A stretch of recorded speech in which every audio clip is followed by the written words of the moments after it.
From storefronts to alleyways, street murals had added colour to this urban landscape. Some of the muralists are trying to portray a certain message, hoping to bring light and awareness to womanhood and mental health. Lang Kwai Fong is known for its nightlife, but at one of the walls around the area, a portrait of an Asian woman sits in the heart of music. The woman, wearing a purple dress, embraces the painted feminine look. What is your street mural and what's the inspiration behind it? I looked into a classic Hong Kong film called In the Mood for Love, which has got amazing style, kind of diving into 1960s Hong Kong with the big hair, the bold pattern fabric and the kitsch wallpaper.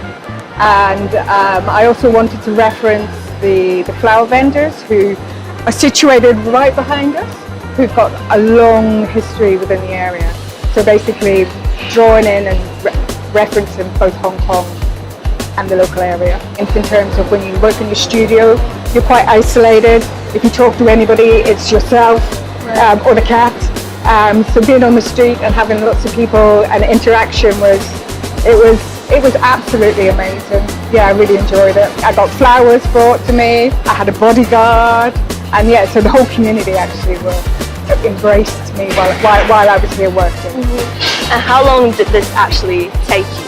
I would say probably about 2 weeks, and a week of that was spent in my studio, because every piece that I work on, obviously, I pick a colour palette, and I thought for this, because it's in public, I wanted it to be bright. Buildings or areas can be grey, boring and dull, and I think that when artists come in and paint pictures, they sprinkle a bit of brightness into an area, which in turn also attracts people to come and have a look. And is this a continuation from your womanhood series that you've been doing? Yes, I would say it is, because I'm obviously celebrating women. So this is actually my first mural. It's definitely the biggest piece that I've done. All my work of female portraits. As a female artist, I want to celebrate the theme of the sisterhood, and yeah, it's something that I will continue to explore and develop with my practice. And what was that first step? What motivated you to get into this topic? I studied art many years ago, and then I went off and lived my life because art didn't pay the bills. And I think that things kind of in life go in circles. And for me, I lost my mother to COVID in 2021, and I think it kind of, through my grief and through everything, it just kind of came back and it felt that it was the right time. Do you sometimes remember her every time you paint something? Of course. Every painting that I do with her to make her proud. 3 cats are also painted at Lang Kwai Fong.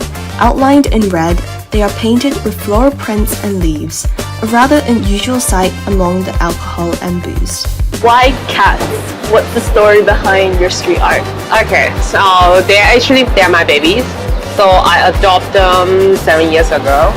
So they become, part of my life. I watch them grow. So slowly they become my inspiration, my daily inspiration. Because for my practice, I like to capture things around me, people around me, cats. Especially in those commercial area, I was thinking, in Cantonese, 招財貓, they bring fortune. So I thought it's really lucky to draw cats. That's why I decided to draw my babies here. So I thought it represents something more about energy, positivity, That's why I choose cats. Yeah. So what are their names? So they are Larry, Curly, and Mo. It's like the pattern of their body is different. Also, you can see the middle one is a bit shorter, because Curly is a bit shorter. Proportion-wise, I base on the exercise of them. The way I draw, I like to bring colors and line. So you can see the background even with the flower. For the line, it's more organic. I like to create contrast when I draw. Like bring the different color, like the warm tone contrast with the cold color. And also it's like a contrast because here it's mostly like bars and all Yes. of that, and here you have nature. Yes, I have nature, I have animal, and then every time when people walk past by, they was like, oh my god, this is so cute. Everybody loves cats. I don't know if you noticed, it's more like icon. It brings people together, you know, brings love together. So you're loyal to cats. I guess, definitely a cat lady for sure. How long does this actually take you to paint? I actually have my friend who helps me, because I'm scared of height. This is really high for me. It's a bit difficult for me to climb up. So he actually came to help. So we spent 3 nights, but it's a very long night. I came here after like 4 p.m. We worked until 3 a.m. I think the beauty and the magic about street art is when you do it on the side, you do engage with the community. Physically, it's beautiful here, but also the special moments that you can connect with the audience. I think that's why I like to do like mural work. What do you hope others can take away from this particular wall art of your babies? For me, I think every time when they walk past, they smile and then they love it. I think that's good enough, you know. I think this is what art's about. You share, you connect, and then you're trying to figure out why it's here, and then you look at the story behind it. I think that's the most important to me. Down Water Lane, one of the muralists painted an encouraging sign near the Taiping Shan street side. Can you tell us about your piece? What is it called?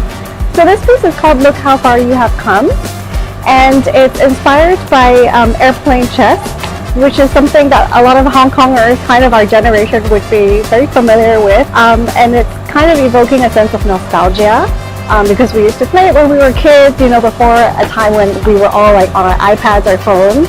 And I drew a lot of inspiration based on the idea of like going through a journey in our lifetime, moving forward, and also reflecting backwards. So have you always been inspired by games, especially chess games and all that?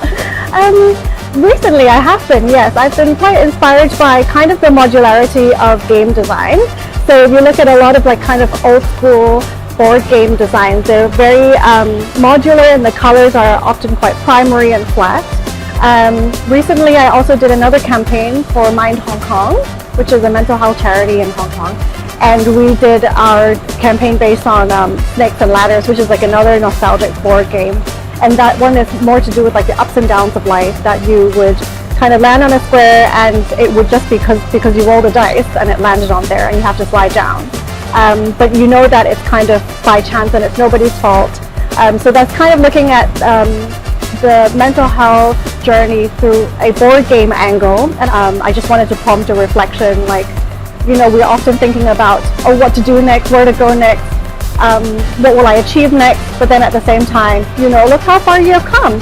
And also planes is a really good motif, because now with the Kai Tak airport and a lot of promotion around there, like, do you have something to say about that as well? Yeah, I think planes for me personally is quite a strong symbol, because I've grown up all over the place in my childhood. So going on a plane often means leaving a piece of myself behind, or going somewhere new to change or be a new version of myself. So I think the symbol is that, I mean, the metaphor really is that we're constantly evolving and reinventing ourselves, and that's actually a good thing, you know. Nobody stays the same all the way through their lives. What is that one mental health message that you're trying to portray here? I think that often when I say I'm a mental health advocate, it sounds kind of like this lofty, complex thing, but really it's quite simple. You know, it's like kind of chatting with you or chatting with a friend. That's already something that is really good for our mental health. We use a lot of complementary colors, and just making sure that a lot of it was just very uplifting and attractive, you know, that kids will walk by and say, oh, what's that? Because it speaks to their kind of visual language as well. Mm-hmm. But not only for kids, I think for adults, like, people like a bit of color and going against the wall and taking a photo.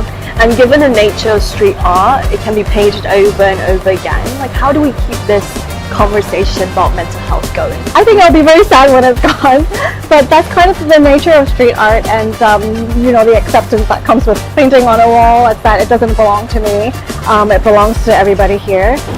Next time when you turn a corner, make sure to slow down. You might just find a street mural that speaks to you.